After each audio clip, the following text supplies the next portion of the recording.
Amén, gloria a Dios. Mi Buen Pastor Jesús Ministries 2013 presenta la serie de estudios bíblicos interpretando pasajes bíblicos difíciles. Investigaciones bíblicas a cargo de su servidor pastor Juan Navarro Rodríguez.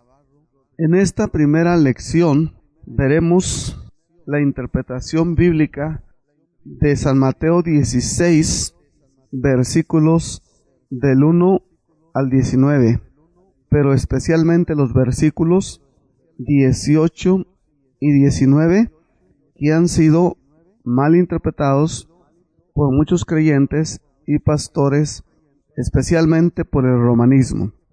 Base bíblica, Mateo 16, del 1 al 19.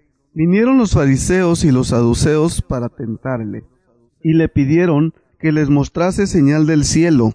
Mas él respondiendo les dijo: Cuando anochece decís, buen tiempo, porque el cielo tiene arreboles.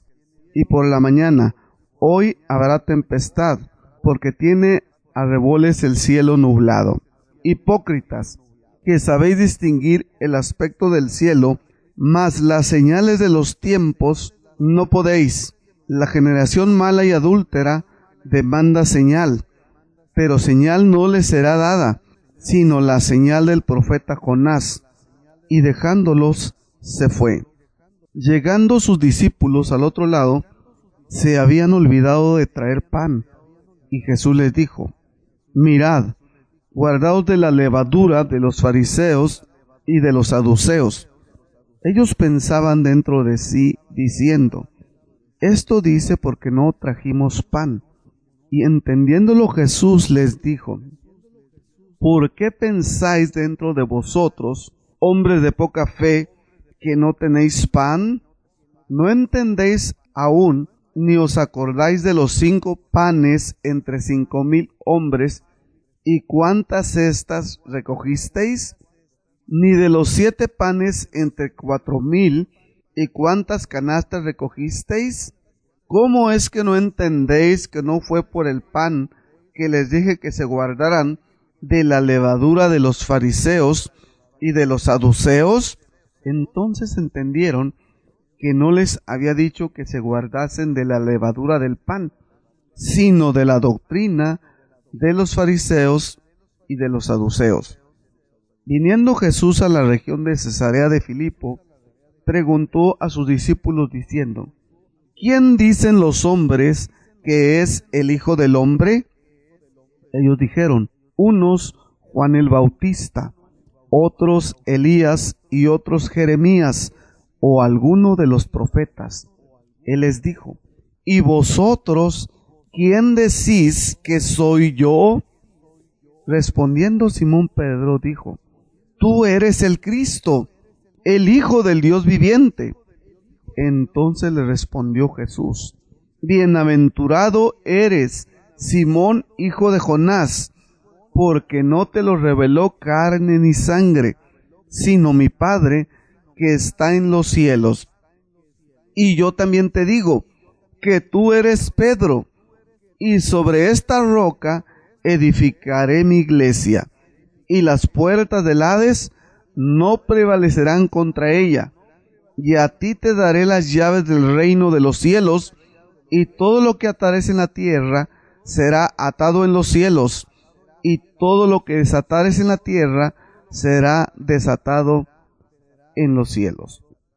Cuestionamientos iniciales acerca del pasaje bíblico. ¿Qué son las llaves del reino? ¿Y qué significa atar y desatar dentro del contexto de las palabras de Cristo al apóstol Pedro? Antes de hacer una interpretación acelerada de estos pasajes bíblicos, siempre se recomienda la importancia de ver cómo fue interpretado por eruditos respetables, como por ejemplo los comentarios de la Biblia del diario Vivir, la cual dice así: la roca sobre la cual Jesús construiría su iglesia pudiera ser una alusión a, número 1, Jesús mismo, su obra de salvación al morir por nosotros en la cruz. 2. A Pedro, el primer gran líder de la iglesia en Jerusalén. 3. La confesión de fe que Pedro hizo y que todos los verdaderos creyentes posteriores deberían hacer. Lo más probable es que la roca se refiere a Pedro como líder de la iglesia por su función y no necesariamente por su carácter. Así como Pedro había revelado la verdadera identidad de Cristo Jesús, revelaba la identidad y el rol de Pedro. Pedro más tarde recuerda a los cristianos que son la iglesia construida sobre el fundamento de los apóstoles y profetas con Jesucristo como la piedra angular en su carta 1 de Pedro 2, versículos del 4 al 6. Todos los cristianos se unen en la iglesia por la fe en Cristo Jesús como Salvador, tal como Pedro lo expresa aquí, también en Efesios 2, versículos 20 y 21. Jesús alabó a Pedro por su confesión de fe. Es fe como la de Pedro la que viene a ser el fundamento del reino de Dios. Ahora veamos lo que comenta del versículo 19. Este versículo ha sido motivo de discusión por siglos. Algunos dicen que las llaves significan la autoridad que se requiere para llevar a cabo la disciplina, la legislación y la administración de la iglesia, mientras otros aseveran que las llaves dan la autoridad para anunciar el perdón de los pecados, según San Juan 20:23. Otros aún manifiestan que las llaves pueden entenderse como la oportunidad de traer gente al reino de los cielos por medio de la presentación del mensaje de salvación que se encuentra en la palabra de Dios, Hechos 15, versículos del 7 al 9. Los líderes religiosos pensaban que tenían las llaves del reino e intentaron excluir a algunos. No podemos abrir o cerrar el reino de los cielos para otros, pero Dios nos usa para ayudarles a encontrar la puerta de entrada. Para todos los que creen en Cristo y obedecen sus palabras, las puertas del reino están totalmente abiertas. Número 2, consideremos cómo lo interpreta la Biblia plenitud. La roca no es Pedro como individuo, porque Cristo sustituyó la palabra Petra, una roca colocada en el fundamento de una edificación, por Petros, un fragmento de Petra. Cristo pudo haber querido decir que él mismo era la piedra, Petra, sobre la cual descansaba la iglesia. 1 Corintios 3, 10 al 11 y 10, 4. Y que la iglesia se construye con estas piedras que participan de la naturaleza de Petra, a través de la confesión de fe en él. 1 Pedro 2, 5. Pedro, por lo tanto, es la primera de muchas piedras utilizadas en la edificación de la iglesia. La expresión las puertas del Hades significa que el poder de la muerte no es capaz de impedir el avance del reino, ni reclamar victoria sobre aquellos que pertenecen a Dios. Del versículo 19 dice: las implicaciones de este significativo versículo son diversas y deben ser tomadas en cuenta. La terminología de Jesús contiene elementos de simbolismo y se apoya en complejas construcciones en griego. De ahí la viabilidad de diversas interpretaciones. Llaves denota autoridad. A través de Pedro, un representante de la iglesia, a lo largo de los siglos, Jesús está traspasando a su iglesia la autoridad para atar y desatar sobre la tierra. La construcción griega sobre la que descansa la frase será atado y será desatado indica que Jesús es aquel que ha provisto de esta autoridad divina por medio de su cruz. La iglesia ha sido entonces encargada de llevar a cabo lo que el Señor ha manifestado a través de su vida, su muerte y resurrección. De origen claramente rabínico, la imagen atar y desatar tiene que ver con prohibir o permitir. En otras palabras, Jesús está diciendo que la iglesia recibirá el poder de continuar ejerciendo la privilegiada responsabilidad de esparcir por la tierra el fermento del poder y la provisión de su reino. Por ejemplo, si alguien está atado por el pecado, la iglesia puede desatarlo, predicando la dádiva de libertad del pecado en Jesucristo, según Romanos 6:14. Si alguien está poseído del demonio, la iglesia puede echar el demonio, según Hechos 16:18. En la certeza de que solo Jesús puede hacer realidad esta provisión, Mateo 12:29. La iglesia ata y desata de diversas maneras, y debería ciertamente extender estas facultades mucho más allá de su simple empleo en las peticiones que encierra la oración. Ahora veamos el comentario número 3 de la enciclopedia Jamieson, Frausten y Brown. Mas yo también te digo, es decir, así como tú has dado testimonio de mí, así también lo hago yo de ti, que tú eres Pedro. En su primera vocación le fue anunciado que recibiría este nombre nuevo como un honor que le había de ser conferido más tarde, según San Juan 1:42. Ahora lo recibe con una explicación de lo que habría de significar. Y sobre esta piedra, como Pedro y piedra eran la misma palabra en el dialecto hablado familiarmente por nuestro Señor, este juego de palabras puede ser plenamente entendido solo en el idioma que tienen una sola palabra para ambas expresiones. En el griego este juego de palabras se entiende imperfectamente.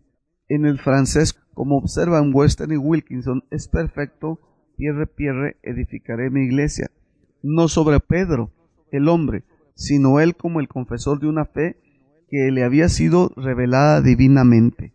Mi iglesia, dice nuestro Señor, llamando suya la iglesia, una expresión magnífica, observa Bengel con respecto a sí mismo, lo que no ocurre en otra parte de los evangelios. Y las puertas del infierno no prevalecerán contra ella, las puertas del Hades o el mundo invisible, queriendo decir las puertas de la muerte. En otras palabras, mi iglesia no perecerá. Algunos piensan que significa que no perecerán ante los asaltos de los poderes de las tinieblas. Aunque eso expresa una verdad gloriosa, probablemente el anterior es el sentido correcto aquí. Nota del thread: las puertas no se usan para pelear como si fuesen armas. Las puertas se abren y se cierran. Las puertas del Hades, la región de los muertos, no prevalecerán, porque se han de abrir para dejar salir a los salvados en el tiempo señalado por Dios. Aquellas puertas no quedarán cerradas para siempre, no prevalecerán. Y del versículo 19 dice esta enciclopedia: y a ti te daré las llaves del reino de los cielos. El reino de Dios que sería establecido pronto sobre la tierra, y todo lo que ligares en la tierra será ligado en los cielos, y todo lo que desatares en la tierra será desatado en los cielos. Sea lo que fuere el sentido de estas palabras, sabemos que pronto fueron dirigidas expresamente a todos los apóstoles. Capítulo 18, versículo 18. De modo que el título de autoridad suprema en la iglesia, otorgado a favor de Pedro por la iglesia de Roma, y después usurpado para sí por los papas como sucesores legítimos de Pedro, es sin fundamento e imprudente. Como Pedro fue primero en confesar a Cristo, él recibió esta comisión antes que los demás, y con estas llaves, el día de Pentecostés, él fue el primero que abrió la puerta de la fe a los judíos, y después en la persona de Cornelio, él fue honrado en hacer lo mismo a los gentiles. Por lo tanto, en las listas de los apóstoles, Pedro siempre es nombrado en primer lugar. Véase, una cosa es clara, que en todo el Nuevo Testamento no hay vestigio de ninguna autoridad reclamada o ejercida por Pedro sobre los demás apóstoles, argumento concluyente contra las pretensiones romanistas con respecto a aquel apóstol. Consideremos ahora el significado bíblico de atar y desatar, lo que significó y lo que nosotros debemos entender. De acuerdo al diccionario enciclopédico Vine, nos dice que atar, haciendo la exégesis bíblica de esta palabra atar, que encontramos en San Mateo 16:19, donde dice: y a ti te daré las llaves del reino de los cielos, y todo lo que atares en la tierra será atado en los cielos, y todo lo que desatares en la tierra será desatado en los cielos.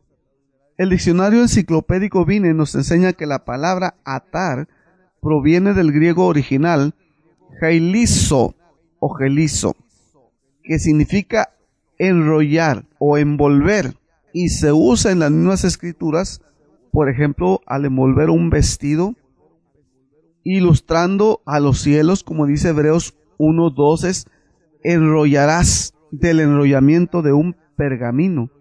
En Apocalipsis 6:14, de una manera ilustrativa de la apertura del cielo.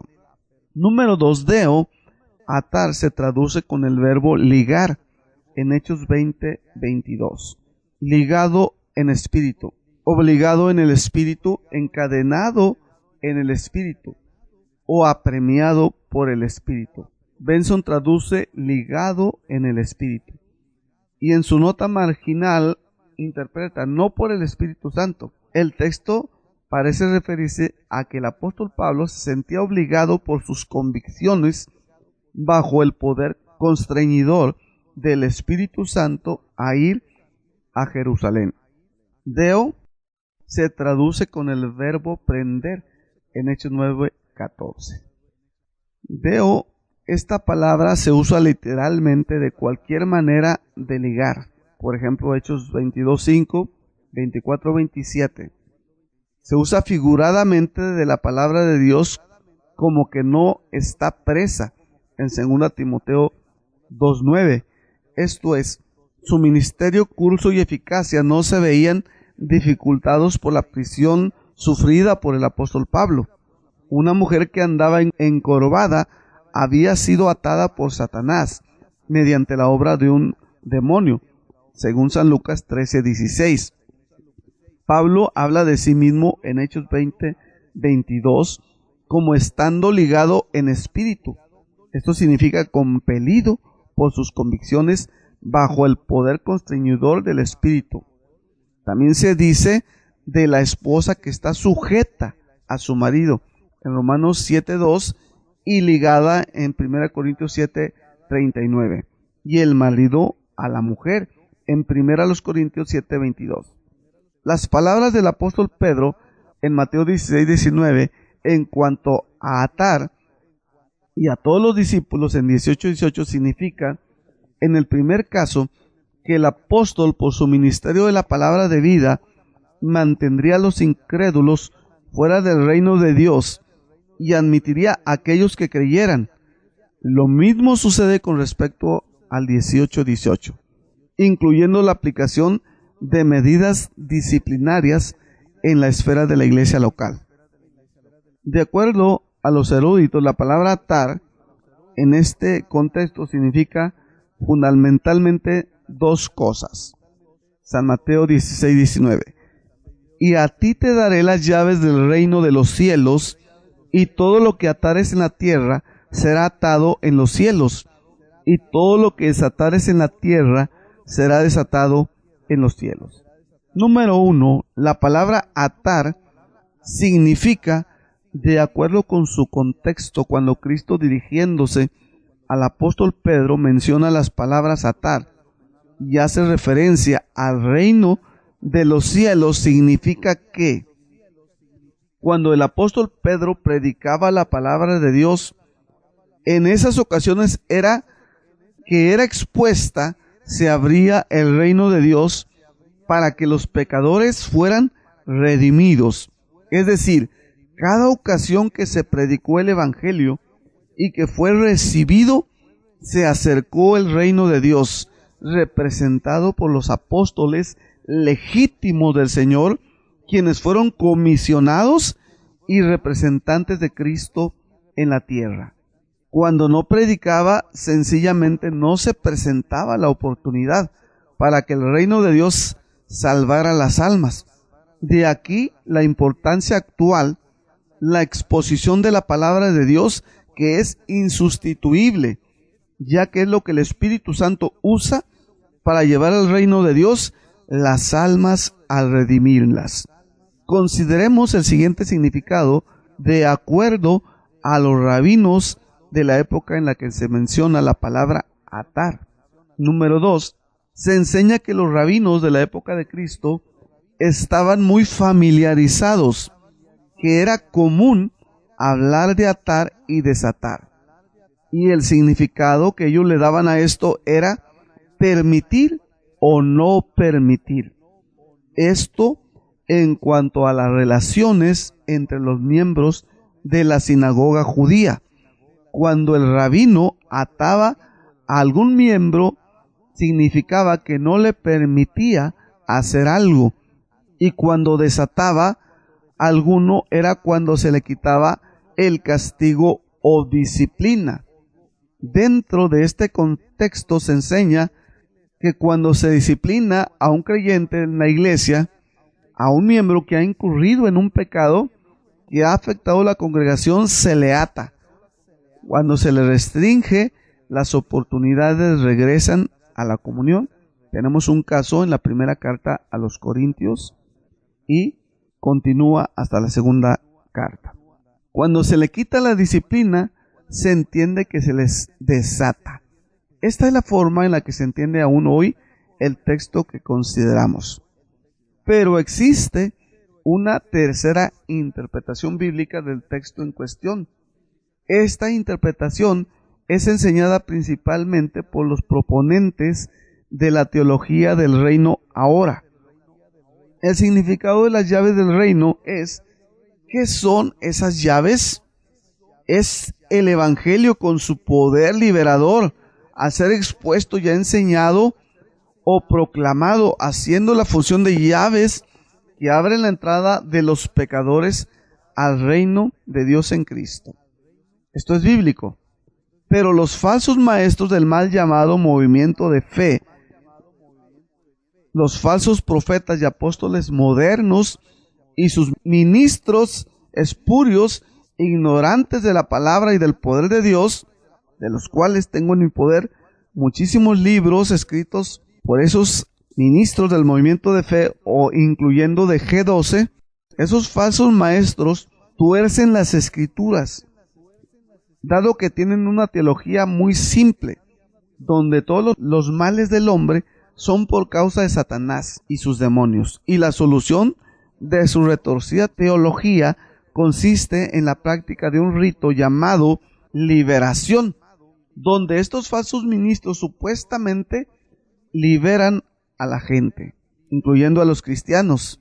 A esto le llaman liberación, y son muchos los supuestos ministerios ahora llamados de liberación, incluyendo en las redes sociales, que ponen en sus perfiles ministerio de liberación.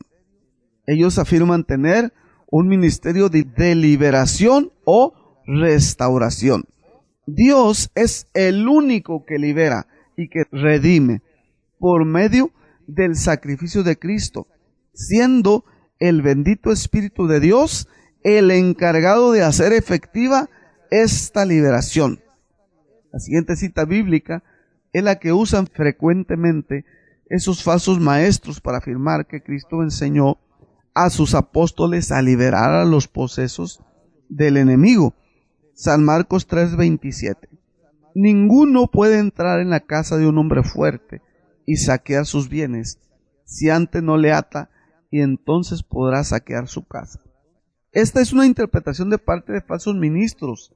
Sabemos que las Escrituras mencionan muchos casos de gente poseída por demonios y que Cristo los echó fuera. Asimismo, los apóstoles recibieron autoridad sobre los demonios. Aún la iglesia legítima y ministerio de hoy tiene esta misma autoridad. Sin embargo, aun cuando la iglesia actual tiene el poder de abrir el reino de Dios a los pecadores cada vez que predica la palabra, tiene el poder de atar y desatar dentro del contexto de la predicación y de la disciplina en la iglesia. Pero esto no tiene que ver con atar demonios. Aunque ahora no tenemos señales apostólicas, porque cuando murieron los apóstoles, terminó la era apostólica, terminó la era de revelación y terminaron las señales apostólicas. Sin embargo, creemos que Cristo sigue siendo el mismo de ayer, de hoy y por los siglos, y que sigue haciendo maravillas, las cuales están en la total soberanía de Dios. El sacrificio de Cristo está vigente y tiene poder para redimir, para desatar a los perdidos. Y esto ocurre cuando predicamos, cuando enseñamos la palabra verdadera, cuando oramos y exponemos las escrituras. Es cuando Dios desata las cadenas del pecado. Cristo dijo: conoceréis la verdad y la verdad os hará libres. San Juan 8:36. Es Cristo quien libera, no ningún hombre, llámese pastor, ministro, evangelista, profeta o apóstol, como se llame. Solo el bendito Espíritu Santo redime al pecador. No podemos usurpar algo que no nos corresponde. Los cristianos, los pastores, los ministros debemos solo predicar, discipular y adorar a Dios. No existe en las Escrituras el llamado ministerio de liberación. En el caso de que se llegue a presentar una situación de una persona endemoniada, lo que se debe hacer es predicar, decirle la palabra, hablarle la palabra escrita. Nunca debemos de hablarle al espíritu. Debemos ver que la persona esté consciente, ya que por lo general nunca hay una posesión total, de manera que las personas sí reaccionan.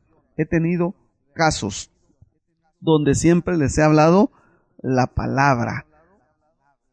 Debemos en todo tiempo decir la palabra y nunca practicar ningún rito o práctica esotérica de chamanes, de brujos, de hechiceros, de esotéricos, de armonizadores, de neopentecostales.